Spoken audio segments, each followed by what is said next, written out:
It's the type of movie, when you see it now, you're going to go, too soon? But in 10 years, you're going to say, too much of a masterpiece.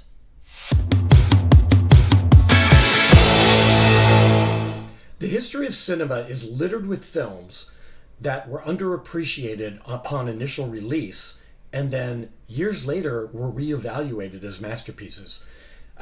Citizen Kane comes to mind. Not a critical darling upon release, but now considered one of the greatest films of all time.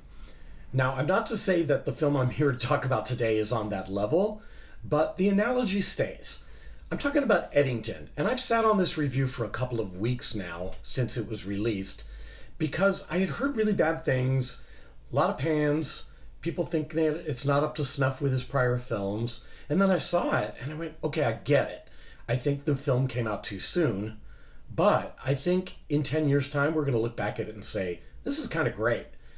Eddington is the fourth feature film by writer-director Ari Aster, who started with the great Hereditary, followed that up with the really remarkable Midsummer, stumbled sort of with Beau is Afraid, which I thought the first third and the last third were pretty great, but that second third I would have just jettisoned.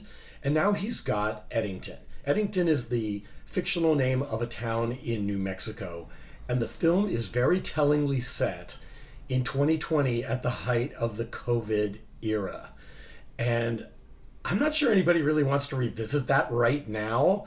I mean, things are bad enough. I mean, a lot of us are, feeling deep anxiety already. And now, do we really want to go back to that time of Karens and of anti-vaxxers, anti-maskers, neighbors fighting neighbors, everybody yelling at each other? Wait a minute, that kind of sounds like right now anyhow. So yeah, maybe this is too soon. But I think we're going to look back at this and appreciate it even more with time. Eddington tells the story of Joe Cross, played by Joaquin Phoenix. He's the sheriff of Eddington, and he is, kind of a hard-nosed guy, very taciturn, and when we meet him early on, he is defending a guy who doesn't want to wear his mask at the grocery store, and he becomes a bit of a folk hero to those folks. On the opposite side of that, we have the mayor, who is Ted Garcia, played by Pedro Pascal. And he's a more liberal, congenial type of a guy, a people's person. There's something a little slick about him. He kind of gives off Gavin Newsom vibes, the governor of California. And so you're not quite sure if you can trust everything that he says, but you kind of have to see the disparity between these two people to know that there's going to be some, butting of the heads. And we get that fairly early on when the two meet high noon style right in the middle of Main Street and go at each other, because Phoenix is dissatisfied with the way Pascal's running the town, so he decides to run for mayor against him, who doesn't think this guy is qualified, thinks there's enough in his past to shame him publicly. And we know how that goes. You shame a politician, sometimes they win. There's bad blood between them because years past, Garcia went on some dates with Cross's wife, who is Louise, played by Emma Stone, in a tiny role. I would have liked to have seen a lot more of her because what she brings is quite good, but it's just not enough. So the campaign starts, and I'm watching this film as Cross drives around with his deputies, played by Lucas Grimes and Michael Ward, in this car that's all tricked out in homemade posters and slogans, a lot of bad grammar being used. Those guys don't know the difference between your and your, if you know what I'm talking about. And they're driving around with a bullhorn announcing his slogans, and all of a sudden I went, oh, this movie is Nashville. Not the TV series, but the 1975 masterpiece by Robert Altman.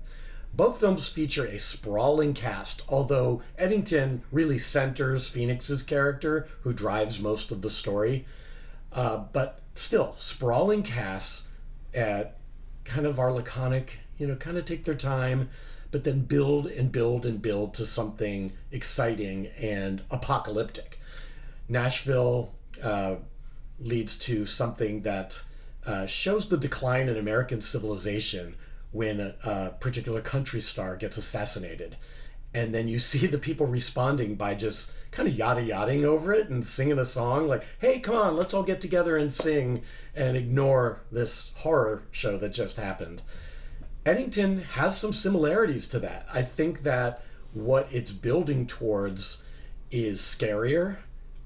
It's showing the dawn of a new era of communication and how we process information, and that's something that we are all in the middle of right now.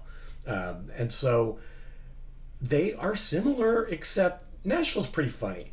If you go back and look at the film, most of the dialogue is small talk. It's just people kind of chatting throughout the whole film. It's very loose, very, very loose. Whereas Eddington, surprisingly, is really tight. Even at a 2.5 hour running time, I thought that the storyline was propulsive, that we just saw Cross's character build and build and build in his resentments and his anger towards the way of life that he didn't agree with.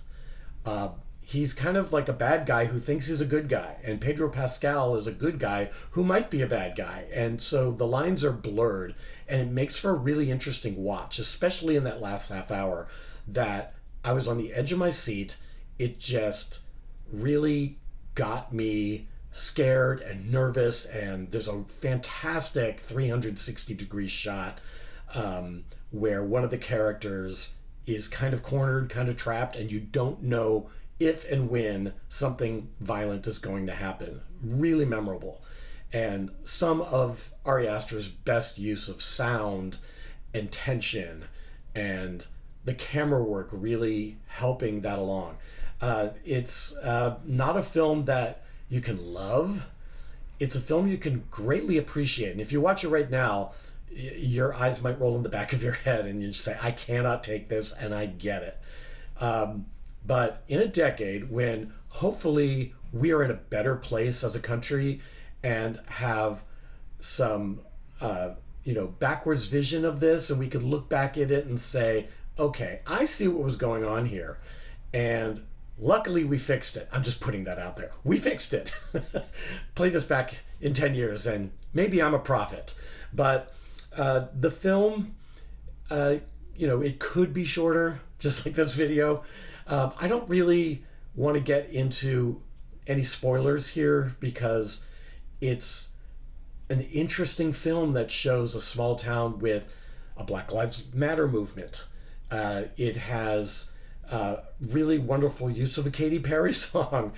It's unexpectedly violent. It takes you by surprise when that violence erupts, and it comes in places where you least expect it. There's a really fantastic scene where Joaquin Phoenix's character goes to Garcia's house to confront him, and he's having a barbecue. And the music's really loud, and there's just really wonderful handheld camera, probably Steadicam if I'm not mistaken, taking us through this entire sequence in a way that you're a little on edge. You don't know where this is going to go. And I really appreciate that. I appreciate his filmmaking style so much. And I think that this film is going to need some reevaluating in several years.